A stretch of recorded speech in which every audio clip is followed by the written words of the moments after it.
राज्यपाल धनखड़ ट्वीट कर रहे हैं कि पश्चिम बंगाल में लोकतंत्र सांस नहीं ले पा रहा है। सवाल ये उठ रहे हैं कि मोदी सरकार लोकतंत्र की सांसों को रोकने की बड़ी साजिश में क्यों जुटी हुई है।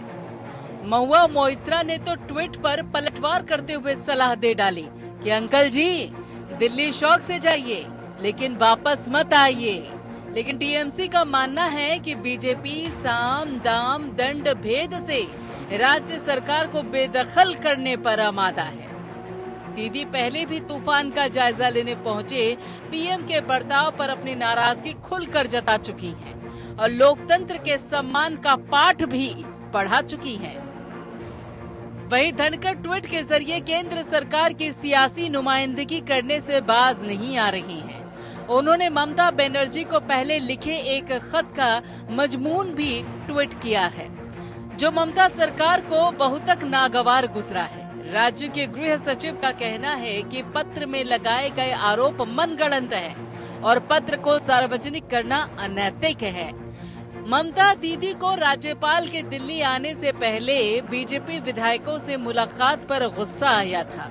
टीएमसी का मानना है कि टीएमसी छोड़कर बीजेपी में गए शुवेंदु अधिकारी की दिल्ली यात्रा के बाद राज्यपाल धनखड़ को दिल्ली तलब किया गया है और धनखड़ पार्टी कार्यकर्ता की तरह काम कर रहे हैं।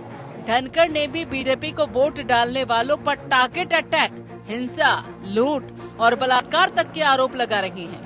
बीजेपी की नाराजगी भी इतनी बढ़ी हुई है कि ममता की शरण में वापस लौटे मुकुल राय की वाई कैटेगरी की सुरक्षा तुरंत वापस ले ली गई, क्योंकि बीजेपी समझ रही है कि मुकुल राय त्रिपुरा में पार्ची के बागियों को टीएमसी में लाने की तैयारी में जुटे हुए हैं। 2018 में कम्युनिस्टों के गढ़ में सेंध लगाने वाली बीजेपी के किले में सेंध का खतरा मंडरा रहा है। ऐसे में सवाल ये उठ रहा है कि बीजेपी आखिर पश्चिम बंगाल में हार को पचा क्यों नहीं पा रही है। क्या वहां दूसरे रास्तों से ममता को सत्ता से बेदखल करने की तैयारी है? Bureau report, APN।